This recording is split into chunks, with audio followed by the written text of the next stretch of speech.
जय जगन्नाथ हर हर महादेव। आज हूँ श्रावण मासर तृतीय सोमवार। मु बालकनी को जाके फुल तोलिया देखी तो बास्ना बहुत जोर हो देखला बेलू मोर छोटिया मधुकामिनी गचरे पूरा भर्ती होना फुल होती ता बास्ना एते सुंदर कहतुनि बहुत मन को शांति दिए। तापर मु फुल तोली देइथिली। एबे वर्षा जो बालकनी विशेष फुल होनी किंतु जेतिकी फुल हो नहीं आसती। तापर मु रेडी होकी बाहरी पड़ी मंदिर को जाइकरी किसी चंपा फूल नहीं जाइली और मंदिर भितर को जाइली। मंदिर भितर को गला बेलू मंदिर परिवेश एते सुंदर देखा जाउतिला और मन को गोटे अपूर्व शांति दउथिला।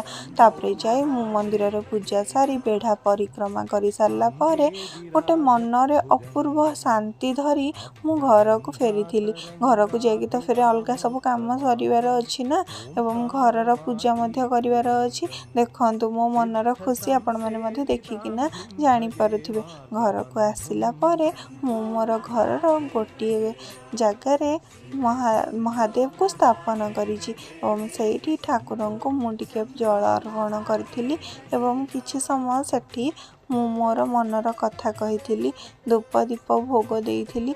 मते बहुत शांति मिलता।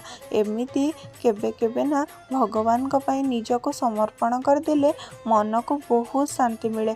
एमिति किछि कथा थाए कहा को कही हुएनी से सब कथा भगवान का आगे कही।